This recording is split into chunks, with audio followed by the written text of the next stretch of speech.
চুপ থাকার অভ্যাস করেন, সবসময় কথা বলতে হবে না, মাঝে মাঝে চুপ থাকার অভ্যাস করেন। আমাদের একজন বরেণ্য ওস্তাদ তিনি বলেন যে মুতাকাল্লিম হওয়ার যে খায়েশ, এটা একটা হৃদয়ের কলবের একটা রোগ। মুতাকাল্লিম হওয়ার যে খায়েশ মানুষের মধ্যে থাকে যে আমাকে সব বিষয়ে কথা বলতে হবে, এটা অন্তরের একটা রোগের নাম। তো এটা যদি একটা ইবাদত হয় তাহলে সিরাতের সুন্নতে আসতে হবে, আমরা এগৃহীত। কিন্তু এই কাজটা আমার একার পক্ষে করা সম্ভব না, ওনার একার পক্ষে করা সম্ভব না। উনি বললাম এটা নিয়ে আবার ঝগড়া করতে পারে, আমাদের উস্তাজার একার পক্ষে করা সম্ভব না, আমাদের প্রিয় উস্তাজার একার পক্ষে করা সম্ভব না। ঠিক আছে, তো এটা আবার আমাদের সবাইকেই হাত লাগাতে হবে। আমার কাছে এত অর্থ সম্পদ নাই, আমার কাছে কোনো জায়গা জমিও নাই, থাকলে আমরা আল্লাহর রাস্তা ফি সাবিলিল্লাহ দিয়ে দিতাম। যাদের কাছে আছে তারা এগিয়ে আসেন, প্রতিষ্ঠান গড়ে তোলেন, প্রত্যেকটা এলাকায় এলাকায় একটা করে মেয়েদের মার্কাজ গড়ে তোলেন, টিচারদেরকে আমরা ট্রেন করে দিব ইনশাল্লাহ, সিলেবাস আমরা দিয়ে দিব ইনশাল্লাহ, মুআল্লিমা আমরা পাঠাবো ইনশাল্লাহ। একটা এলাকার বোনদেরকে যেন বাইরে যেতে না হয়, সে এলাকার মধ্যেই তারা 100 জন 50 জন বসে বসে দিন শিখবে। সম্ভব না এটা করা? অনেক আগেই সম্ভব ছিল এবং জরুরিও ছিল, কিন্তু আমরা অন্যদিকে বেশি ফোকাস করছি। মেয়েদেরকে সত্যি এখানে আমরা অবহেলার মধ্যেই রেখেছি। এখন আমার মেয়ে হয়েছে বলে আমি খুব কনসিয়াস যে আমি এখন মেয়ে নিয়ে কী করবো, আমার মেয়েকে আমি কীভাবে বড় করব। এখন তো আমি মেয়েকে পড়তে অন্য কোথাও পাঠাবো না, কারণ সিকিউরিটি কনসার্ন। আমি আমার মেয়েকে কোথাও মেসে থাকতে দিব না, সিকিউরিটি কনসার্ন, এবং আমাদের গায়রতের খেলাফ, ব্যক্তিত্বের খেলাফ। তাহলে আমার মেয়েকে পড়াশোনা করানোর জন্য আমাকেই প্রতিষ্ঠান গড়ে তুলতে হবে, এবং এমন প্রতিষ্ঠান যেখানে আমার মেয়ে দুনিয়াবি জ্ঞানও পাবে, পরকালের জ্ঞানও পাবে। তো এটা তো অ্যাভেলেবল না। তো অ্যাভেলেবল হবে কখন? যখন সবাই হাত লাগাবো। দেখেন, আমি একটা হাদিস মনে করে দিই আপনাদেরকে, এটা বলতে চাচ্ছিলাম না কিন্তু বলছি।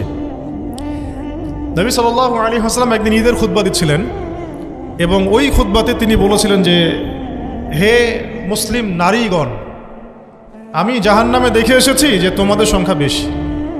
মুসলিম নারীগণের সংখ্যা বেশি এটাও হাদিসের সঠিক ফাহাম না, মানে পুরো এই উম্মতের মধ্যে নারীদের একটা বড় অংশ জাহান্নামে যাবে এই উম্মতের মধ্যে। তো তোমরা বেশি বেশি সাদাকা করো, তোমরা বেশি বেশি সদকা করো, একটা খেজুরের টুকরা দান করে হলেও জাহান্নাম থেকে বাঁচো। তো এটা বলার পরে বেলাল রাদিয়াল্লাহু আনহু একদিক থেকে আরেক দিক হাঁটছিলেন, সাথে একটা কাপড় ছিল। নারীরা তাদের কেউ গলার হার, কানের দুল, হাতের মানে চুড়ি, এগুলো সোনার সব খুলে খুলে দান করছিলেন। মেয়েদেরকে সাদাকার মধ্য দিয়ে জাহান্নাম থেকে বাঁচতে হবে, সদকা করার মধ্য দিয়ে মেয়েদেরকে জাহান্নাম থেকে বাঁচতে হবে। আজকে যদি আপনি একটা প্রতিষ্ঠান গড়ে দিয়ে যেতে পারেন, এটা যদি আরও 50 বছর সাস্টেইন করে, এই 50 বছর এখানে যত মানুষ দিন শিখবে সমস্ত মানুষের ইলমের নেকি আপনি পাবেন। কিন্তু আমরা কিন্তু সবাই ব্যক্তি স্বার্থ নিয়ে চিন্তা করি, আর দুনিয়ার স্বার্থটাকে বেশি প্রাধান্য দিই। আমার 500 জায়গা আমি দিয়ে দিব, আপনি দিচ্ছেন না, বরং আপনি পরকালের জান্নাতের একটা জায়গা আপনি সার্টিফাইড করছেন। কে জানে, হয়তো এই ওসিলায় আপনার জান্নাতের ফয়সালা হয়ে যেতে পারে। কেউ 10% জমির মধ্যে একটা মসজিদ করেছে, হতে পারে এই মসজিদের ওসিলায় আল্লাহ পাক তাকে জান্নাত দিতেও পারেন। কেউ একটা মাদ্রাসা প্রতিষ্ঠা করেছে, এখানে হাজার হাজার স্টুডেন্ট পড়াশোনা করছে, কে জানে হয়তো এই ওসিলায় আল্লাহ পাক তাকে পরকালে জান্নাত দিতে পারে। সাদাকা, এগিয়ে আসা এবং শিক্ষা খাতে নিজেদের জানমাল অর্থ সম্পদকে ব্যয় করা আমাদের একার পক্ষে এখন আর এগুলো সম্ভব না। হ্যাঁ, যদি আমার কাছে রাষ্ট্রীয় কোনো ক্ষমতা থাকতো বা শিক্ষা বিভাগের কোনো ক্ষমতা থাকতো, তাহলে প্রত্যেকটা মসজিদ ভিত্তিক আমরা মেয়েদের আলাদা শিক্ষার ব্যবস্থা করতাম। মসজিদ ভিত্তিক, প্রতিষ্ঠানের প্রয়োজনই নাই, মসজিদের মধ্যে একটা আলাদা কর্নার করে ফেলা যায় মেয়েদের জন্য স্বতন্ত্র, এখানে কোনো পুরুষের এন্ট্রেন্সই থাকবে না। মেয়ে শিক্ষিকা, মেয়ে ভলান্টিয়ার সবই মেয়ে, এবং ওস্তাদদেরকে দিয়ে এখানে ফরজে আইন থেকে শুরু করে তাদেরকে একদম মৌলানা পর্যন্ত পড়ানো সম্ভব। উদ্যোগ নেওয়া হয় নাই বিগত 30 বছর 40 বছর। তো ইলম অর্জনের পথে আবার এরকম প্রতিবন্ধকতা আসবে, সেগুলোকে ফেস করার বা সেগুলো সলভ করার জন্য আমাদেরকে কিন্তু ফিকির করতে হবে। আর এই ফিকিরটা একজন দুজন মানুষের কাঁধে চাপিয়ে দিয়ে আপনি কিন্তু দায়মুক্ত হতে পারবেন না। যেমন আজকে সেমিনার এখানে করেছি, আপনারা চাইলে কিন্তু এই ধরনের সেমিনার আপনাদের এলাকাতেও করতে পারেন, সেখানে গেস্ট হিসেবে তাদেরকে ডাকতে পারেন। দাওয়াতের মেহনত শুরু হয়ে গেল। যদি বসে থাকেন যে প্রত্যেক 2 মাস পর পর ওস্তাদারা আয়োজন করবেন এবং আমরা যাব, তো এটা তো তখন এক কেন্দ্রিক কাজ হয়ে গেল, তার রেজাল্টটা কিন্তু মানে সামান্য রেজাল্ট পাবেন আপনি। আর যদি সবাই হাত লাগান, রেজাল্টটা বেশি হয়। তা আমি আপনাদেরকে উদ্বুদ্ধ করতে চাই যে দিনের পথে আপনারা দাওয়াতের মেহনতে নেমে আসেন, এমনকি দিন প্রতিষ্ঠার সংগ্রামে আমাদের পাশে দাঁড়ান। এর আগে যোগ্যতা অর্জন করেন, যোগ্যতাটা ইলমি যোগ্যতা। আল্লাহ পাক আপনাদেরকে বোঝার তৌফিক দান করেন। এটা এক নম্বর। এবং ইলমের পথে প্রতিবন্ধকতার কথাগুলো বললাম, এগুলোকে ফেস করার এবং এগুলোকে যেন রিকভার করতে পারি আমরা, সেই তৌফিক আল্লাহ আমাদের জন্য সবাইকে দান করেন। তো একটা মানে খুশির সংবাদই বলবো আপনাদেরকে দিতে চাচ্ছি যে আমরা এই মিরপুর উত্তরার এই এলাকাটার মধ্যে আমরা চেষ্টা করছি যে অফলাইনে এরকম দুই একটা দিনই মার্কাজ প্রতিষ্ঠা করার, আপাতত ভাড়াতেই, এবং ইনশাআল্লাহ অল্প সময়ের মধ্যে আমরা ঢাকা শহরে, ইনশাআল্লাহ ঢাকা শহরে হোক অথবা ঢাকা শহরের একটু সাইডেই হোক, আমরা নিজস্ব জায়গা কিনে প্রতিষ্ঠান করে দেখাবো ইনশাআল্লাহ। এবং আমাদের পরিকল্পনা হচ্ছে একদম ফ্রম দ্য ভেরি বিগিনিং, এই নুরানি থেকে শুরু করে, প্লে গ্রুপ থেকে শুরু করে আস্তে আস্তে গ্র্যাজুয়ালি দাওরা হাদিস এবং মাস্টার্স পর্যন্ত নিয়ে যাওয়া, দুইটাই যেন থাকে। এবং আমার পরিকল্পনা হচ্ছে মাস্টার্সের পরে আমাদের ছেলেমেয়েরা যেন বড় বড় ফ্যাকাল্টিগুলোতে পড়াশোনা করতে পারে, ওই রাস্তাগুলো খুলে দেয়। তো এই কাজগুলো আমার একার পক্ষে আসলে সম্ভব না। আপনারা যদি এগিয়ে আসেন সবাই, দিনী ভাইরা, দিনী বোনরা এবং আমাদের বিত্তশালী যারা আছেন, যাদেরকে আল্লাহ পাক সৎ হৃদয় দিয়েছেন এবং দান সৎকা করার মতো মানসিকতা দিয়েছেন, ইনশাআল্লাহ আসেন একসাথে হাত লাগে কিছু করি, আল্লাহ পাক করার তৌফিক দান করেন। আর এই দেশের এই সময়টা, দেশের চলমান এই সময়টা আমাদের জন্য দিনের কাজ করার একটা উর্বর সময়। এখন যদি আমরা এই বিষয়গুলো গুছিয়ে নিতে পারি, 10 বছর পরে ভালো ফলাফল পাবেন। আমার মেয়ের বয়স আজকে থেকে 10 বছর পরে হবে 11 বছর। তো 11 বছর বয়সে আমি আয়েশাকে কোথায় দেখতে চাই, মারিয়ামকে কোথায় দেখতে চাই, ঠিক আছে, আমি আমার মেয়ে খাদিজাকে কোথায় দেখতে চাই, এটা আমাকে এখন থেকে ফিকির করতে হবে। রেডিমেড কিছুই পাবেন না, এই যুগ রেডিমেড আপনাকে কিছু দিবেই না। যদি মনে করেন একটি স্কুল প্রতিষ্ঠান চাচ্ছে রেডিমেড, যেখানে বাচ্চাকে ঢুকাবো ওকে আলেমা বানিয়ে বের করে দিবে, এমন কোনো প্রতিষ্ঠান আপনি পাবেন না। রেডিমেড কিছু হয় না, নিজের অনেক কন্ট্রিবিউশন লাগে এখানে। শুধু প্রতিষ্ঠান, শুধু কিতাব কখনোই একজন ব্যক্তির ভবিষ্যৎ গড়তে পারবে না। শুধু প্রতিষ্ঠান, শুধু কিতাব পারবে না। তো অনেক গভীরে চলে যাচ্ছি, মূল কথাটা আশা করি বোঝাতে পেরেছি। ইলম যেমন অর্জনও করতে হবে, ইলম মানুষের কাছে সহজলভ্য করার প্ল্যাটফর্মও তৈরি করতে হবে। আল্লাহ পাক আপনাদের সবাইকে এগিয়ে আসার তৌফিক দান করেন। আমি আসেন শুরু করি, আমরা শুরু করি ইনশাআল্লাহ। আল্লাহ পাকের কাছে তারাই বেশি মাকবুল, তারা বেশি সম্মানিত যারা প্রথমে শুরু করে। যদি আমরা এরকম 5টা প্রতিষ্ঠান করে ফেলি ঢাকায়, তখন দেখবেন দিনী বোনের অভাব নাই, অনেক হাজার হাজার বোন আসছেন সেমিনারে।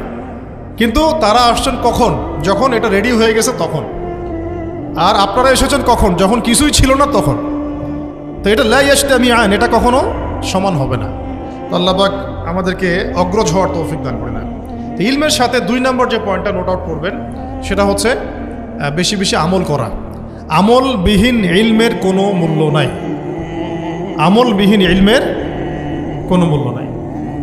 এখন আমল করাটা কি খুব কঠিন? আমি আপনাদেরকে আমার ওস্তাদের একটা কথা বলি।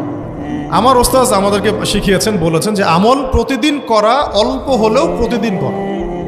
প্রতিদিন আপনি 10 পারা পড়তে পারবেন না হয়তো, ঠিক আছে, 2 পৃষ্ঠা পড়েন। প্রতিদিন আপনি হয়তো 20টা হাদিস পড়তে পারবেন না, 2টা হাদিস পড়েন। প্রতিদিন হয়তো আমরা তাহাজ্জুদ, চাশত, আওয়াবিন, ফরজ, সুন্নাহ সব একসাথে হয় না, তাই না? তো ঠিক আছে, আপনি 8 রাকাত করে পড়তে পারছেন না, 2 করে না হয় পড়েন। 2 রাকাত তাহাজ্জুদ পড়েন, তাহাজ্জুদের হক আদায় হয়ে গেল। সকালে 2 রাকাত নামাজ পড়ে নেন, চাশতের হক আদায় হয়ে গেল। এইভাবেই মানে কথা হচ্ছে যে আমল করা, নিয়মিত করা, যদিও সেটা অল্প হয়, এটা কিন্তু কঠিন কিছু না। আল্লাহ পাক যার জন্য সহজ করে দেন তার জন্য সহজ। অজু করে ওয়াশরুমে গিয়েছেন, অজু করে ফেলেন, অজু দিয়ে 2 রাকাত নামাজ পড়ে ফেলেন।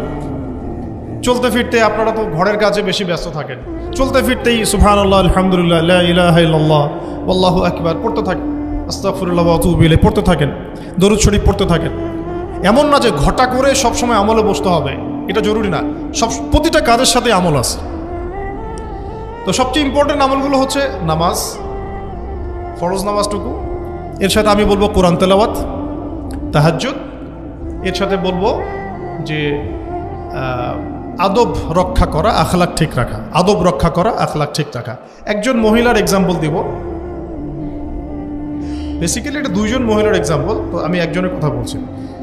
একজন সাহাবী এসে নবী সাল্লাল্লাহু আলাইহি ওয়াসাল্লামকে বলেছিলেন যে আমাদের বাসার পাশে একজন মহিলা আছে, প্রচুর ইবাদত করে,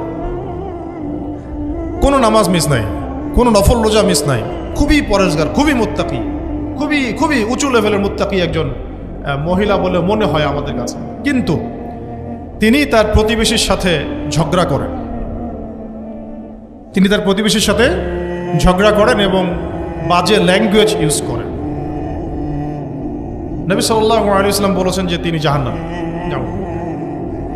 আরেকজন মহিলা সম্পর্কে বক্তব্য এসেছিল, আরেকজন সাহাবী বলেছেন যে আমাদের বাসার পাশে একজন মহিলা আছে, তেমন কোনো নামাজ, খুব বেশি ইবাদত করেন না, কিন্তু তার আখলাক চরিত্র খুব নরম কোমল। নবী সাল্লাল্লাহু আলাইহি ওয়াসাল্লাম বলেছেন তিনি জান্নাতি। তাহলে আমরা এই হাদিসটা থেকে বুঝতে পারছি যে আমলের মূলনীতিটা আসলে কি। আমল মানে এই না যে একেবারে সবসময় আমাকে নামাজ, রোজা, হজ জায়গাতেই ফোকাস করতে হবে। আমার আদাবুল মুআশারাতটাও অনেক বড় ব্যাপার, চলাফেরা, ওঠা বসা, আমাদের ডিলিংসগুলো। তো এখানে আমি একটু বলবো আপনাদেরকে, কারণ এই যুগটা তো অনলাইনের যুগ, মিডিয়া দ্বারা প্রভাবিত হওয়ার যুগ। বিভিন্ন সিরিয়ালস আমাদের মাথায় এখনও বসে আছে, দেখেছি জীবনে আমরা অনেক সময় কেউ না কেউ। তো এইগুলো আমার মাথায় কিন্তু ইম্প্যাক্ট ফেলে, এগুলো আমাদের মাথায় ইম্প্যাক্ট ফেলেছে। সমাজ ব্যবস্থা আমাদের মাথায় ইম্প্যাক্ট ফেলেছে, যে পরিবেশে আমরা পড়াশোনা করেছি ওই পরিবেশটা আমার উপর ইম্প্যাক্ট ফেলেছে। সব মিলে আমাদের মাথাটা এখন পুরো দূষিত, আমাদের মাথাটা কিন্তু পুরাই দূষিত, কলবটা আরও দূষিত। এইখানে যে বিষয়গুলো ফোকাস করা দরকার, যে পিতা মাতার সাথে একদম কোমল হয়ে যান, ছেড়ে দেন, নিজের অধিকারে না আসলেও ছেড়ে দেন, পিতা মাতার সাথে কোমল হয়ে যান। পিতা এবং মাতা আপনার জান্নাত জাহান্নামের মাধ্যম। যদি স্বামী থেকে থাকে, স্বামীর প্রতি নরম হয়ে যান, তাকে ছাড় দেওয়া শিখেন। সবচেয়ে বড় কথা, তাকে মহব্বত করা তো অবশ্যই জরুরি, মহব্বতের চাইতেও বেশি জরুরি স্বামীকে বিশ্বাস করা এবং তাকে সম্মান করা। এমন কোনো কথা এবং কাজ না করা যেটা স্বামীর গায়রত বা ব্যক্তিত্বে আঘাত করে। আমি পয়েন্টটা হয়তো বোঝাতে সক্ষম হয়েছি। ভালোবাসা অনেক গুরুত্বপূর্ণ বিষয়, ঠিক আছে, কিন্তু ভালোবাসা শুধুমাত্র একমাত্র গুরুত্বপূর্ণ বিষয় নয়। আরও গুরুত্বপূর্ণ বিষয় হচ্ছে বিশ্বাস, সম্মান এবং আনুগত্য। বিশ্বাস, সম্মান এবং আনুগত্য। এখন বলতে পারেন যে আমার স্বামী আমাকে অন্যায় কাজে আদেশ করলে কি আমি আনুগত্য করব? কখনোই না। যখন স্বামী আপনাকে কোরআন সুন্নাহর দিকে আপনাকে ধাবিত করবেন, তখন আপনি তার আনুগত্য করতে বাধ্য, এবং এটা আপনার জান্নাতে যাওয়ার মাধ্যম বটে। এই হাদিসটা খুব ভালো করে মনে রাখতে হবে যে এই পৃথিবীতে কেউই আল্লাহ পাকের পরে সিজদা পাওয়ার যোগ্য না। এমনকি নবীদেরকেও আল্লাহ পাক সিজদা করতে বলেন নাই, কিন্তু সেই নবী আমাদেরকে কিন্তু বলেছিলেন যে যদি আল্লাহ পরে কাউকে আমি সিজদা করতে বলতাম, তাহলে আমি স্বামীদেরকে সিজদা করতে বলতাম। এটাকে তসলিমা নাসরিন স্টাইলে বুঝলে হবে না। ওরা এটাকে এভাবে নিবে যে ইসলাম মেয়েদেরকে দাসত্বের শৃঙ্খলা আবদ্ধ করতে চাচ্ছে, হ্যাঁ, আত্মস্বাধীনতা দিবে না ইত্যাদি। আমরা দেখব পরকালে আমি জান্নাতে যেতে পারছি কিনা। আল্লাহ পাকের হুকুমের চাইতে আমার কাছে কোনো যুক্তি বড় নয়। আল্লাহ পাকের হুকুমের চাইতে আমার কাছে কোনো যুক্তি, বিজ্ঞান, প্রযুক্তি এগুলো বড় মানদণ্ড নয়। শুধুমাত্র স্বামীর আনুগত্য, বিশ্বাস, সম্মানের বদৌলতে দেখা যায় যে পুরোটা জীবন এই বেচারা আপনার জন্য ঢেলে দিবেন। আর এই জায়গায় যদি দেখা যায় ঘাটতি থাকে, তখন কোনো কোনো ক্ষেত্রে ভালোবাসা যথেষ্ট হয়ে ওঠে না। এবং আপনারা জানেন এই শহরে ডিভোর্সের সংখ্যা দিন দিন বাড়ছে। কেন? এইগুলো মেজর কারণ আছে। হ্যাঁ, আমি বলছি না যে সব ছেলেই একেবারে পারফেক্ট, কখনোই না। ছেলেরাও যেমন সাহাবী না, মেয়েরাও সেরকম মহিলা সাহাবী না। কিন্তু সবর, আনুগত্য, নরম কোমলতার কোনো বিকল্প নাই। উভয় পক্ষের জন্যই নসিহতগুলো আর কি, স্বামীর জন্য এবং স্ত্রীর জন্য। আরেকটা বিষয় হচ্ছে যে স্বামীর পরিবার নিয়ে খোঁটা না দেওয়া, স্বামীর যে বাবা মা ভাই বোন এই ব্যাপারগুলো নিয়ে খোঁটা দেওয়া না দেওয়া বা খোঁচাখুচি না করা, এবং তার যে অবদান আপনার প্রতি এটাকে অস্বীকার না করা, কুফরি না করা। একটা হাদিসের মধ্যে নবী সাল্লাল্লাহু আলাইহি ওয়াসাল্লাম কিন্তু বলেছেন যে বেশিরভাগ নারীর জাহান্নামে যাওয়ার কারণ কি? সাহাবীরা জিজ্ঞাসা করেছিলেন, তিনি বলেছেন তারা কুফরি করে। কি কুফরি করে? তারা কি আল্লাহর সাথে কুফরি করে? নবীজি বলেছেন না, বরং তারা সারা জীবন স্বামীর যে দিয়ে যাওয়া যে স্যাক্রিফাইস বা অধিকার, এটাকে হঠাৎ করে অস্বীকার করে বসে, হঠাৎ কোনো একদিন অস্বীকার করে বসে। এটার কারণে দেখা যায় আল্লাহ পাক নারাজ হয়ে যান। আল্লাহ রাব্বুল আলামিন তো একজন ব্যভিচারী নারীকেও জান্নাত দিয়েছেন মাত্র কুকুরকে পানি পান করানোর কারণে। আবার একজন নারীকে বিড়াল বেঁধে রেখে কষ্ট দেওয়ার কারণে জাহান্নামে দিয়েছে। তো জবান এমনই একটা কঠিন জিনিস, যেটাকে নিয়ন্ত্রণে না রাখলে আমাদের জন্য ক্ষতি হবে। আল্লাহ পাক আমাকে আপনাদের সবাইকে জবান হেফাজতে রাখার তৌফিক দান করে দেন। আর কিছু বিষয় হচ্ছে, কিছু শাসন সমাজে থাকে, মানে পরিবারের মধ্যে থাকে। এই শাসনগুলো কখনোই মেয়েদেরকে বিপথে নিয়ে যাওয়ার জন্য নয়, বরং যে আপনাকে মহব্বত করবে সেই আপনাকে শাসন করবে। যে আপনাকে মহব্বত করে সেই কিন্তু আপনাকে শাসন করবে। যার আপনার ব্যাপারে কোনো কেয়ার নাই সে কিন্তু আপনাকে শাসন করতে আসবে। আপনি কোথায় যান তার তো কোনো যায় আসবে না। আর যে আপনাকে চাইবে, জোর করে টেনে নিয়ে আসতে চাইবে জান্নাতের পথে, সে কিন্তু আপনার উপর মাঝে মাঝে শাসন করতে পারে। ওই অধিকারটুকু দিতে হবে। আর আমাদের মেয়েদেরকে ওই মেজাজেও তৈরি করতে হবে। তো পারিবারিক বিষয়গুলোর ক্ষেত্রে আসছিলাম, এটা একটু পরে আবার আসতেছি ইনশাআল্লাহ, যে ইলমের সাথে আমলটা খুব জরুরি। এবং আমলের ক্ষেত্রে শুধু নামাজ, রোজা, হজ, যাকাত এটাকে আমি মিন করছি যে আমার বাবার সাথে সম্পর্ক, মায়ের সাথে সম্পর্ক, আত্মীয়দের হক আদায় করছে কিনা, প্রতিবেশীর সাথে রিলেশন ঠিক আছে কিনা, এবং স্পেশালি পরিবারের স্বামীর সাথে আমার এই বিষয়গুলো ঠিক আছে কিনা। তো এগুলো যদি ঠিক থাকে অল্প আমল যথেষ্ট হয়ে যাবে ইনশাআল্লাহ। আল্লাহ পাক আমাদেরকে ইলম অনুযায়ী আমল করার তৌফিক দান করেন, আমিন। 3 নাম্বার আমি পয়েন্ট নোট আউট করছিলাম মেয়েদের জন্য, যে আমি আমার মেয়েকে নসিহত করতাম যে বেশি বেশি দান সদকা করতে, বেশি বেশি দান সদকা করতে। মেয়েদের জন্য স্পেশালি সাদাকাটা বেশি করা উচিত। ছেলেরা তো সাদাকা করে, কম বেশি কিন্তু করে, যেহেতু তারা বাইরে থাকে। তো আপনারা সাদাকা করার জন্যে যদি স্বামীর অর্থ আপনাদের কাছে নেন, এটা দোষের কিছু না। চেয়ে নেওয়া, বলে নেওয়া, তাদের কাছ থেকে অর্থ নিয়ে সাদাকার একটা অংশ রাখা। দেখেন, আবু বকর রাদিয়াল্লাহু আনহুর নাম তো সবাই শুনেছেন। তিনি যখন খলিফা হয়েছিলেন তখন তার স্ত্রী কিছু কিছু করে সম্পদ জমিয়ে রাখতেন, খাবার জমিয়ে রাখতেন। পরে একদিন ভালো একটা খাবার রান্না করে খাইয়েছেন ওই জমিয়ে রাখা খাবার থেকে। এখান থেকে একটা বিষয় বুঝতে পারলাম, সম্পদ সেভ করা শিখতে হবে। একদম আমার ইনকাম আছে বলেই যে একদম পুরো 1 লাখ টাকা ঢেলে দিতে হবে মাসে, জরুরি না। 10,000 টাকা করে সেভ করার চেষ্টা করেন। হয়তো এই 10,000 টাকা একটা পরিবারের ভরণ পোষণের জন্য যথেষ্ট হয়ে যাবে। ওই সেভ করা টাকাটা যদি আমি কালকে দান করে দিই আল্লাহর রাস্তায় অন্য কোনো মানুষকে, তার 1 মাসের খরচ হয়ে যাবে, বিশাল একটা উপকার হবে। আমরা কিন্তু কিছু টাকা পাইলেই কসমেটিক্স, নতুন জুয়েলারি, ঠিক আছে, নতুন কি আসলো বাজারে, নতুন কসমেটিক্স আর কি, তো এইগুলোর দিকে বেশি ফোকাস করি। তো এখান থেকে টাকা একটু জমিয়ে আমরা যদি আল্লাহর পথে ব্যয় করার চিন্তা করি, পরিবারে বরকত আসবে। এই জন্য সম্পদকে মূল্যায়ন করা, রিজিক আল্লাহ পাক দিয়েছেন বলেই সব যে ঢেলে দিতে হবে, এটা ভালো না, কাজটা ঠিক না। আল্লাহ পাক আজকে আপনাকে হয়তো 1 কোটি টাকা দিয়েছেন, কালকে আল্লাহ না করুক 1000 টাকার জন্য মানুষের কাছে হাত পাততে বাধ্য করতে পারেন আল্লাহ পাক। এমনও কিন্তু দিন আসতে পারে, দিন সবসময় সমান থাকে না। আজকে আপনার কাছে 1 কোটি টাকা আছে, কিছু মনে হচ্ছে না, কালকে কে জানে আল্লাহ না করুক যে 1000 টাকা কারো কাছে চাইতে হচ্ছে, 1000 টাকার জন্য ঠেকে গেছে, হতে পারে না। তো রিজিককে মানুষ তাজিম না করলে রিজিক দূরে চলে যায়। দুটো বিষয় খেয়াল রাখবেন, দুটো বিষয়। এক হচ্ছে মাঝে মাঝে মনের মধ্যে কিছু আমল করার ইচ্ছা আসে না, মনে হলো যে আচ্ছা একটু 10টা আয়াত পড়ি, মনে আসে না মাঝে মাঝে, এমন মনে হয় না? ওই সময় এই যে মনের মধ্যে যে এই ইরাদাটা জাগ্রত হওয়া, এটাকে আমরা বলি ওয়ারিদ। অন্য ভাষায় আপনি বলতে পারেন মেহমান। কি বলতে পারেন? এটা আল্লাহর পক্ষ থেকে আপনার কলবের মধ্যে মেহমান হিসেবে এসেছে। এখন আপনি যদি আমলটা করেন, সেই মেহমান বারবার আপনার কলবে আসবে। যদি আপনি ওই সময় আমলটা না করেন, মেহমান চলে যাবে, মেহমান অসম্মানিত হলে পরে আর আসবে না। একইভাবে রিজিক আল্লাহ পাক দিয়েছেন, এর তাজিম যদি করতে পারেন রিজিক বেশি আসবে। রিজিকের তাজিম সম্মান করতে না পারলে রিজিক আসবে না, বেশি কমে যাবে। উসমান রাদিয়াল্লাহু আনহু সবচেয়ে ধনী ছিলেন না? কেন জানেন? কেন? এটা কি জানেন কেন ধনী ছিলেন? একে তো তিনি প্রচুর দান সদকা করতেন, এটা তো আপনারা জানেনই। আরেকটা জিনিস অনেকে জানে না, তিনি উটের পিঠে বসেছিলেন, কিছু একটা খাচ্ছিলেন, এই 2-1টা দানা পড়ে গেছে নিচে। উটের পিঠ থেকে নেমেছেন, নেমে সেই দানা উঠিয়েছেন, পরিষ্কার করেছেন, ধুয়েছেন, আবার খেয়েছেন। তার এই 2-4টা দানার কোনো কিন্তু মানে পরোয়া না করলেও চলে, তার প্রচুর অর্থ সম্পদ আছে। এত অর্থ সম্পদ যে তাবুক যুদ্ধের দিন 30,000 সেনাবাহিনীর দায়িত্ব নিয়েছেন। 30,000 সেনাবাহিনীর দায়িত্ব নিয়েছেন। সেনাবাহিনী যাবে, থাকবে, খাবে, তাঁবু টাঙাবে, সব দায়িত্ব তার।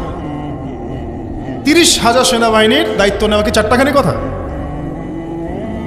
তো এই সাহাবী এই কয়েকটা খাবারের দানা উঠিয়ে খেলেন। নবী সাল্লাল্লাহু আলাইহি ওয়াসাল্লাম বলেছিলেন যে তোমাকে আল্লাহ পাক রিজিক বাড়িয়ে দিবেন না কেন?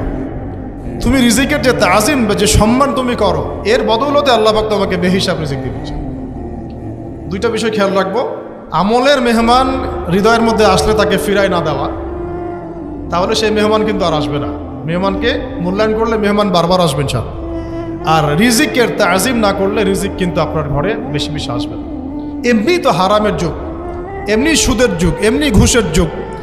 অলমোস্ট এভরি ফ্যামিলি সুদখোর এখন, অলমোস্ট এভরি ফ্যামিলি। মেয়েরা স্পেশালি যারা শাশুড়ি টাইপের, আপনারা মাইন্ড করেন না, তাদের সাইকোলজি যে এতই নিচে নেমে গেছে এখন যে আমার মেয়ে জাহান্নামে যায় যাক, হ্যাঁ আমার মেয়ে জাহান্নামে যায় যাক, সমস্যা নেই, দুনিয়াতে সে যেন ভালো থাকে। এটা কেন বললাম? একটা সুদখোরের ঘরে তুলে দিতে সে দ্বিধাবোধ করতেছে না, একটা দুর্নীতিবাজের ঘরে তুলে দিতে দ্বিধাবোধ করতেছে না, একটা ঘুষখোরের ঘরে তুলতে দ্বিধাবোধ করতেছে না, হ্যাঁ একটা মানে কি বলবো মাদকসেবী, ড্রাগ এডিক্টেড বা এই যে আর কি বলবো ফাসেক জালেম, এই ধরনের ঘরে উঠাই দিতেও সে দ্বিধাবোধ করছে না। পাঁচতলা বাড়ি চাই আমার মেয়ে পাঁচতলা বাড়ি থেকে সুখে থাকবে। এই যে সুখের ডেফিনেশন এখানে দিয়েছেন আপনারা। এই জন্য কত হাজার হাজার মেয়ের জীবন নষ্ট করে দিয়েছেন। আমার কথা মাইন্ড করে না, হাজার হাজার মেয়ের জীবন মায়েরা নষ্ট করে দিয়েছে শুধুমাত্র মেয়েদের দুনিয়াবী সুখ এর সংজ্ঞাটা বুঝতে ভুল করার কারণে। এর নাম যদি সুখী হইতো তাহলে অমুসলিমরা সুখী না কেন, পশ্চিমারা সুখী না কেন, ওরা আত্মহত্যা করে কেন? এইভাবে মেয়েদের জীবন নষ্ট করেছে। অথচ অল্প যদি হালাল রিজিকও হতো আল্লাহ পাক তাকে বরকত দিতেন, সুখে থাকতো। আল্লাহ পাক আপনাদেরকে রিজিকের মূল্য বোঝার, তাজিম করার তৌফিক দান করেন, আমিন। অনেক ভিতরে ভিতরে চলে যাচ্ছে আমি, সময় আমাদের হাতে আরও শর্ট হয়ে আসতেছে। তো এখানে একটা কথা বলে দিব যে রিজিকের প্রসঙ্গ যেহেতু আসছে, যে হালাল খেতে হবে আমাদেরকে, হারামের দ্বারস্থ হওয়া যাবে না। আপনার স্বামী যদি হারাম খায় আপনি স্বামীকে বুঝান, তাকে ওই চাকরি ছেড়ে দিতে আপনি উৎসাহিত করেন। আমি আপনাদেরকে একটা অনেস্টির সাথে একটা কথা বলি, যত এই যে প্রশাসনে যত ঘুষখোর আছে, ঠিক আছে, যত দুর্নীতিবাজ আছে, যত মাদকসেবী আছে, মাদকের ব্যবসায়ী আছে, যত সুদখোর আছে, এরা সবাই কেন এই খারাপ কাজগুলো করে জানেন? তার স্ত্রীকে ভালো রাখার জন্যে, তার মাকে ভালো রাখার জন্যে, তার সন্তানদেরকে ভালো রাখার জন্য। তাহলে স্ত্রী হিসেবে, সন্তান হিসেবে, মেয়ে হিসেবে আপনি বলবেন যে আমাদের এইসব ভালোর দরকার নাই আব্বু, হে আমার প্রিয় স্বামী আমার এসব ভালোর দরকার নাই, হে আমার ছেলে আমার এসব ভালোর দরকার নাই, তুই হালাল পথে থাক, ওইখানে তুই আমাকে ডাল ভাত খাওয়া, আমি খুশি আছি। এইভাবে আপনারা তাদেরকে মোটিভেট করেন, দেখবেন সমাজে হারাম কমে গেছে ইনশাআল্লাহ। আর হারাম খাওয়া এই ছেলে মেয়েগুলোও কিন্তু মানুষ হবে না। হারাম খাওয়াতে ছেলে মেয়েগুলো রক্ত মাংস করে উঠছে, এরাও কিন্তু মানুষ হবে না। আল্লাহ পাক আমাদেরকে হালাল খাওয়ার তৌফিক দান করেন, এবং হালালের জন্য আপনাদের ভূমিকা অনেক বেশি। আমরা উত্তরবঙ্গ সহ দেশের বিভিন্ন জায়গায় সফর করে যেটা দেখেছি, যত সুদী এনজিও আছে না, এনজিওগুলোর মধ্যে মহিলাদের নামই বেশি, জানেন, মহিলাদের নাম বেশি সুদী এনজিওতে। তো এই দাওয়াতগুলো আমরা মা বোনদেরকে দিতে চাই যে কোন অবস্থাতে যেন হারাম রিজিকের দিকে আপনারা না ধাবিত হন, এবং রিজিকের তাজিম করেন, পরিবারের মধ্যে হৃদ্যতা ভালোবাসা বজায় রাখেন, একে অপরকে বিশ্বাস, সম্মান এবং শ্রদ্ধা করেন। ইনশাআল্লাহ তাআলা আপনাদের পরিবারও সুখী হবে, রিজিকও সুন্দর হবে এবং রিজিকে বরকত হবে ইনশাআল্লাহ। এরপরে আমি আর দু একটা পয়েন্ট নোট করেছি, বলে শেষ করে দিচ্ছি যে এটা স্পেশালি আমি আমাদের ওই সব দিনই বোনদেরকে বলতে চাচ্ছি যে বোনেরা এখনও বিয়ে শাদী করেন নাই। সেটা হচ্ছে যে বিয়ে করার আগেই দিনের বেসিক লেখাপড়া শেষ করেন। এত পাগল হওয়ার দরকার নেই। চরিত্র হেফাজত হচ্ছে না, রোজা রাখেন, ঠিক আছে। দিনই পড়াশোনা আগে শেষ না করে বিয়ে করতে যায় না। বহু আলেমা যারা মাদ্রাসা লাইনের ছাত্রী ছিল, দিনই পড়াশোনা শেষ না করে বিয়ে পিড়িতে বসার কারণে কেরিয়ার ধ্বংস হয়ে গেছে। বিয়ে পরে করেন, আগে পড়াশোনাটা, তুলনামূলক পড়াশোনাটাকে শেষ করে নেন। তুলনামূলক পড়াশোনা শেষ করতে 18 থেকে 20 বছর বেশি লাগে না। যদি আপনি শুরু থেকে শুরু করেন, একদম 18 থেকে 20 বছর হতে হতে আপনার পড়াশোনা মোটামুটি শেষ হয়ে যাবে। আর যে সাবজেক্টগুলো বললাম আমি, ওইগুলোই বেসিক পড়াশোনা। এখন এটা হয়তো সবার ভাগ্যে নসিব নাও হতে পারে, সেক্ষেত্রে বিকল্প অপশন আমরা যাব। কিন্তু আগে মূলনীতি হচ্ছে একটা লেভেল পর্যন্ত পড়াশোনা করার পরেই বিয়ে করেন, কারণ বিয়ের পরে আপনার যত রেসপন্সিবিলিটি আসবে, এটা তখন পড়াশোনা মেনটেন করা এতটাও সহজ না, প্রায় অসম্ভবের পর্যায়ে পড়ে যাবে। আর দু একটা বাচ্চা কাচ্চা হয়ে গেলে তো তখন আর কোনো কথাই নেই। তাহলে আপনারা কি আমাদেরকে আয়েশা রাদিয়াল্লাহু আনহার মতো একটা প্রজন্ম দিতে পারবেন না? যদি এটা আপনাদের উদ্দেশ্য হয়, সেক্ষেত্রে কি পড়াশোনা শুরু থেকে করা উচিত না? এখন এই সুযোগটা আমাদের সব বন্ধুদের সামনে হয়তো থাকে না, এই জন্য আমরা বললাম যে বিকল্প অপশনগুলোতে আপনারা দিন শেখার চেষ্টা করেন। আর এরপরে যখন বিয়ে করবেন, পড়াশোনা মোটামুটি শেষ হয়েছে, বিয়ে করবেন, এখন 18-20 বছর বয়স হয়ে গেছে, এখন আল্লাহর ওয়াস্তে দুনিয়াবি বিষয়কে সর্বোচ্চ অগ্রাধিকার দিয়েন না। আজীবন পস্তাবেন, এবং একবার পস্তানো শুরু করলে এই পস্তানো আজীবনও শেষ হবে। তখন মেইল করে মেসেজ করে কোনো লাভ হবে না, কারণ আপনি বিয়ের আগে দিনকে প্রাধান্য দেন নাই, বরং দুনিয়াকে প্রাধান্য দিয়েছেন। আপনি বিয়ের আগে দিনকে প্রাধান্য দেন নাই, বরং দুনিয়াকে প্রাধান্য দিয়েছেন। যখন আপনি সবসময় পরকালকে, আল্লাহকে, তার রাসূলকে প্রাধান্য দিবেন, দিনকে প্রাধান্য দিবেন, দুনিয়া আল্লাহই গুছিয়ে দিবেন। আর যখন আপনি দুনিয়াকে সর্বোচ্চ অগ্রাধিকার দিবেন, দিন আপনার কাছ থেকে দূরে সরে যাবে। দিনের একটা গায়রত আছে, একটা ব্যক্তিত্ব, দিনের একটা স্বতন্ত্র গায়রত আছে, সে সবার কাছে ধরা দেয় না। যে তাকে মূল্যায়ন করে তার কাছেই দিন আসে, যে তাকে মূল্যায়ন করে না তার কাছে দিন আসে না। তো দিনদার ছেলেকে প্রাধান্য না দিয়ে বিয়ে করতে যায় না, জীবনটা ধ্বংস হয়ে যায়। হ্যাঁ, আমি বলছি না দিনদার ছেলে মাদ্রাসাতেই থাকে, না, ইঞ্জিনিয়ার লাইনেও থাকতে পারে, ডক্টরও হতে পারে, ইঞ্জিনিয়ারও হতে পারে, কিন্তু এটা বাহ্যিকভাবে এটাকে জাস্টিফাই করাটাও ডিফিকাল্ট। কিছু কিছু ক্রাইটেরিয়া দেখে আপনি একটু আন্দাজ করতে পারেন, পুরোপুরি হয়তো কখনোই বুঝতে পারবেন না। সেটা হচ্ছে দিনের প্রতি তার ফিকির কেমন, দিন নিয়ে তার কাজ কেমন, তার লাইফস্টাইল কেমন, তার পরিবার কেমন, কোন পরিবেশে সে বড় হয়ে উঠেছে, তার একাডেমিক্যাল সার্টিফিকেট কেমন, তারপরে তার দাওয়াতের মেহনতে অ্যাক্টিভিটিস আছে কিনা, বা ব্যবসা হালাল কিনা, বা চাকরিটা হালাল কিনা, নামাজ ঠিক আছে কিনা, তার মধ্যে সুন্নাহ আছে কিনা।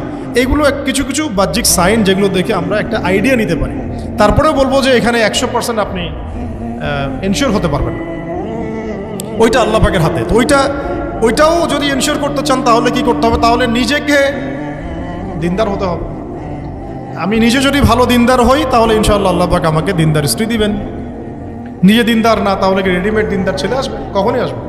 দোয়া করতে হবে, রব্বানা হাব লানা মিন আজওয়াজিনা ওয়া যুররিয়াতিনা কুররাতা আ'য়ুন ওয়াজআলনা লিল মুত্তাকিনা ইমামা। দোয়া করতে হবে যে রব্বি হাবলি মিনাস সালিহিন, রব্বি হাবলি মিন লাদুনকা যুররিয়াতান তাইয়্যিবা ইন্নাকা সামিউদ দুআ।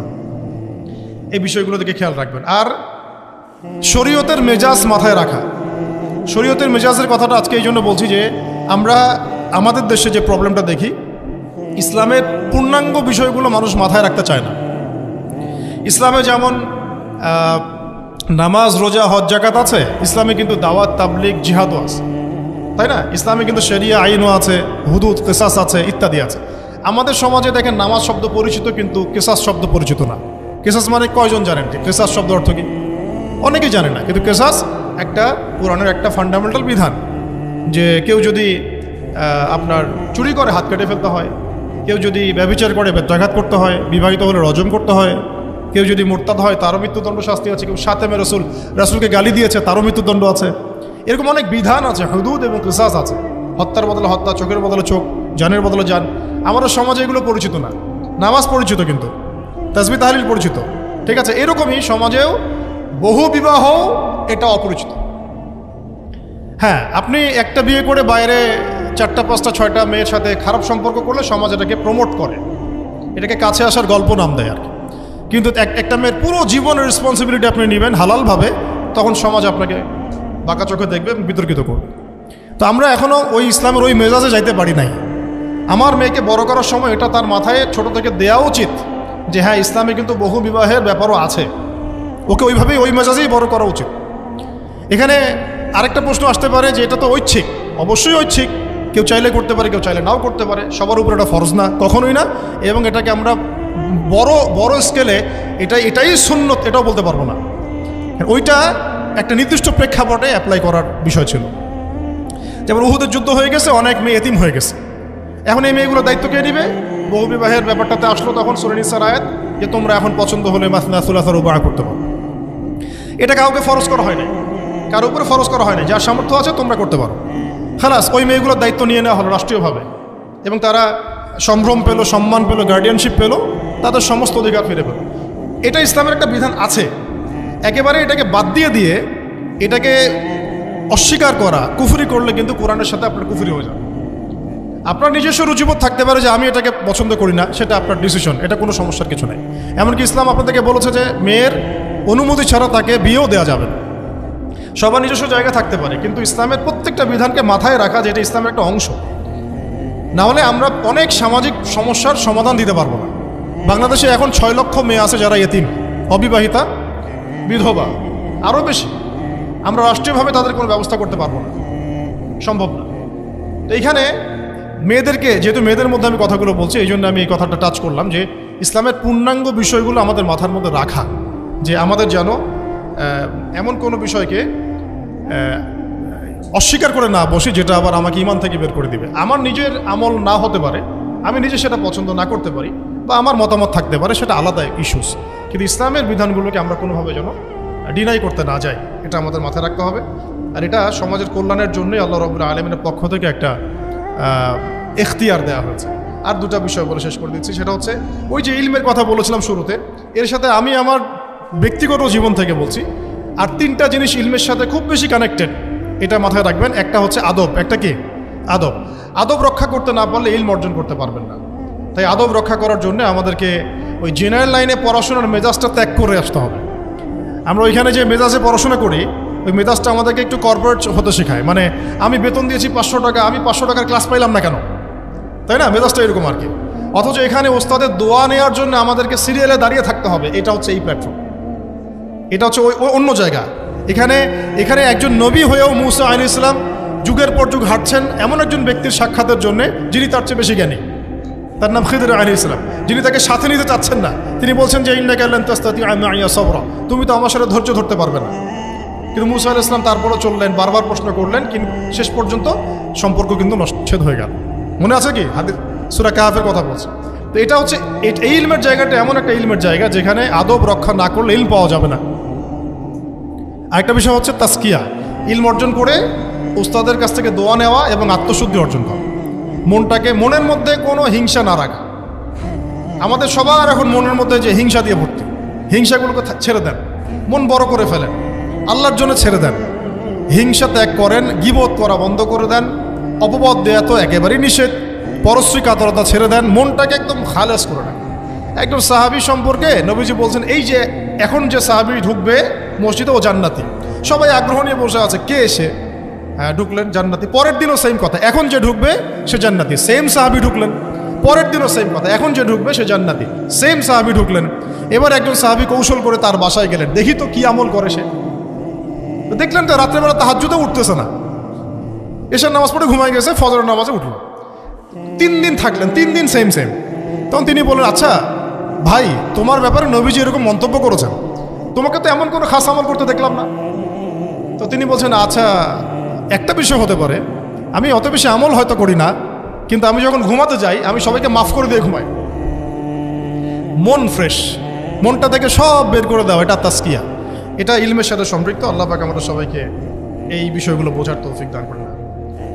আর এরপর আমি বলবো যে সন্তান প্রতিপালনে যত্নশীল হন, কারণ এরপরে তো আমাদের অ্যাসেট তারাই। এবং মেয়েদেরকে আমি বলবো যে আপনারা বেশি বেশি সন্তান নেবেন। কে শিখাইছে একটা বাচ্চা নিতে হবে, 2টা বাচ্চা নিতে হবে? এগুলো বোগাস কথাবার্তা পশ্চিমারা শিখাইছে। আর নবী সাল্লাল্লাহু আলাইহি ওয়াসাল্লাম কি বলেছেন? আমি সেই নারীদেরকে নিয়ে গর্ব করব যেই নারীরা বেশি বেশি সন্তান জন্ম দেবে। আমি আমার উম্মতের সংখ্যা নিয়ে গর্ব করব। হ্যাঁ, সবার ফিজিক্যাল কন্ডিশন এক না হতে পারে, কিন্তু এই মানসিকতাটা ত্যাগ করতে হবে যে আমার একটাই, 2টি সন্তানের বেশি নয়, একটি হলে আরও ভালো হয়। এইসব পশ্চিমা তন্ত্রমন্ত্র বন্ধ করতে হবে। ঠিক আছে, এরপরে বলবো যে মিডিয়া দিয়ে, আচ্ছা, এই সন্তান প্রতিপালনের ক্ষেত্রে একটা কথা বলে দিই যে প্যারেন্টিংয়ের অনেক বই বাজারে বের হয়েছে, প্যারেন্টিং টিপস আছে। এই প্যারেন্টিংটা নিয়ে আলাদা ইনশাআল্লাহ একদিন সেশন করবো, এখানে অনেক কথা বলার আছে। সন্তান প্রতিপালন একটা শিল্প, সন্তান প্রতিপালনটা একটা শিল্প, খুব ধৈর্যের কাজ, সবরের কাজ, লেগে থাকার কাজ। সন্তানকে সময় দেওয়া, ওর খাবারের দিকে খেয়াল রাখা, ওর মানসিকতার দিকে খেয়াল রাখা, ওর ফিজিক্যাল অ্যাক্টিভিটিস দিকে খেয়াল রাখা, ওর মানে আত্মা দূষিত হয়ে যাচ্ছে কিনা এটা খেয়াল রাখা, ওর ভালো একাডেমিক পরিবেশ নিশ্চিত করা, ভালো ওস্তাদ দেওয়া, ওর সাথে মেশা, ওকে আদর করা, অনেক কিছু আছে। এটা নিয়ে ইনশাল্লাহ আমরা একদিন আরেকটা সেশন করবো ইনশাল্লাহ। ওর সাথে আমি বলবো যে প্রচলিত যে মিডিয়াগুলো, এই জি বাংলা, স্টার জলসা, এই যে পিছনে লেখা আছে যে অপসংস্কৃতি, এক কথায় বিজাতীয় অপসংস্কৃতি, এই মিডিয়াগুলো বাসা থেকে বন্ধ করে দেন। বাসায় থেকে টেলিভিশন ভেঙে ফেলে দেন, একেবারে টেলিভিশনের দরকার নেই বাসায়। অনলাইনে আমরাও কিছু ক্ষেত্রে আসলে আমরাও অনলাইনের মধ্যে ডুবে গেছি। আমি নিজেও ফিকির করছি, চেষ্টা করছি এখান থেকে বের হওয়ার জন্য, আপনারাও বের হন। মানে প্র্যাকটিক্যাল জীবনে আসেন, এটা একটা ভার্চুয়াল জগৎ। এখান থেকে আমরা যা দেখি এটা আমাদের মাথার মধ্যে প্রভাব বিস্তার করে। বহু সামাজিক ঘটনা এবং পারিবারিক অঘটন এই ফেসবুক ইউটিউব থেকে হচ্ছে। এই কন্টেন্টগুলো দেখা আমাদেরকে বন্ধ করতে, বাস্তবতার সাথে এগুলো কোনো সম্পর্ক নেই। আমাদের কিতাব পড়ার অভ্যাস বেশি করে বাড়াতে হবে, ওস্তাদদের সহবতে যাওয়া, আমল করা, কান্নাকাটি করা, দোয়া করা, ইস্তেগফার করা, আল্লাহর সাথে কানেকশন।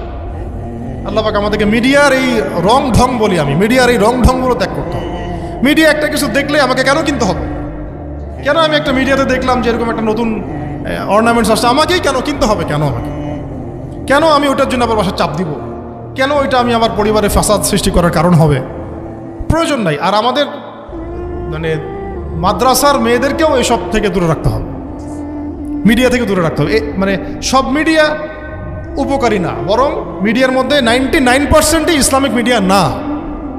যদি এটা হতো যে সব এর মধ্যে অ্যাটলিস্ট 10% ইসলামিক মিডিয়া, তাহলে বলতাম ওগুলো অ্যাটলিস্ট দেখেন। কিন্তু এখানে কিন্তু সেই সুযোগটাও পাচ্ছেন না।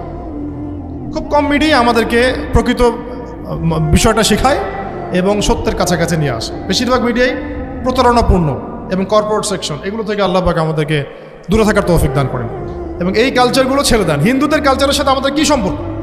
আমরা মুসলিম, আমরা মুহাম্মদ সাল্লাল্লাহু আলাইহি ওয়াসাল্লামের উম্মাহ। আমাদের সাথে মুশরিকদের কী সম্পর্ক? আমাদের সাথে ইহুদিদের কী সম্পর্ক? আমাদের সাথে খ্রিস্টানদের কী সম্পর্ক থাকতে পারে? আমরা কেন ওদের সংস্কৃতি গ্রহণ করি? কিসের জন্মদিন, কিসের মৃত্যু দিবস, হ্যাঁ কিসের এসব গায়ে হলুদ, কিসের এসব বৌভাত, এগুলো কি? এগুলোর সাথে আমাদের কি সম্পর্ক? আমাদের সাথে সম্পর্ক হচ্ছে হিজাবের, সলাতের, তাসবির, সিজদার, জায়নামাজের, আতরের, খুশবু, মিসওয়াকের। আমাদের সাথে এগুলোর সম্পর্ক। আমাদের সাথে সম্পর্ক হিজাবের, আমাদের সাথে সম্পর্ক ইসলামিক ক্যালিগ্রাফির, ইসলামিক, আমাদের সাথে সম্পর্ক কোরআনের, হাদিসের, সিরাতের, লেখাপড়ার, ইলমি পরিবেশের, তাসাউফের। এগুলো আমাদের কালচার। তো কালচার খুব ইম্পর্টেন্ট। কালচার থেকে দূরে সরে গেলে আমাদের আকীদা নষ্ট হয়ে যায়। আল্লাহ পাক আমাদেরকে আমাদের কালচার ধরে রাখার তৌফিক দান করেন। আর দুটো কথা হচ্ছে, হিজাবে কঠিন হন, হিজাব একটু কঠোর হয়ে যান। এটা নিয়ে হয়তো আলোচনা শুনেছেন আপনারা, আমি জানি না পয়েন্টটা এসেছিল কিনা। তো হিজাবে আরও অনেক কঠিন হতে হবে আমাদেরকে, আস্তে আস্তে আরও। একবারে তো হয়তো আপনারা সব কিছু শক্ত করে ধরতে পারবেন না, অ্যাটলিস্ট আপনার ধারাবাহিকতা বজায় রাখুন। হিজাবে অনেক কঠিন হওয়ার চেষ্টা করি। আমাদের অনেক দিনই বোনকে আমরা একটু ক্যাজুয়াল দেখি হিজাবের ব্যাপারে, এটা থেকে আপনার বের হওয়ার তৌফিক দান করেন, আমিন। আর একটা মেয়েদেরকে একটা নসিহত করবো, স্পেশালি যে অল্পে তুষ্ট থাকেন, অল্পে তুষ্ট থাকেন, ইনশাল্লাহ জীবনে সুখী হয়ে যাবেন ইনশাল্লাহ। আর শেষ কথা হচ্ছে, আলেমা হওয়ার চেষ্টা করেন, আলেমা হওয়ার চেষ্টা করেন, দায়ী হওয়ার চেষ্টা করেন এবং মেয়েদের মধ্যে ব্যাপক দাওয়াতি কাজ করার চেষ্টা করেন। এইটা জীবনের লক্ষ্য উদ্দেশ্য বানায় নেন। ইনশাল্লাহ আপনার জীবনের লক্ষ্য যদি এমনই হয়, দেখবেন এমনই জীবন সঙ্গিনী আপনি পেয়েছেন যার জীবনের লক্ষ্য সেম, তখন দুজনে মিলে আপনি কাজ করতে পারবেন ইনশাল্লাহ। আমাদের এখন প্রচুর আলেমা দরকার, আমাদের প্রচুর দায়ী বোন দরকার, আমাদের মুআল্লিমা শিক্ষিকা বোন দরকার, ঠিক আছে? আমাদের প্রত্যেকটা ডিপার্টমেন্টে এরকম যোগ্যতা সম্পন্ন দিনী বোনদেরকে দরকার। তো এইটা তো আর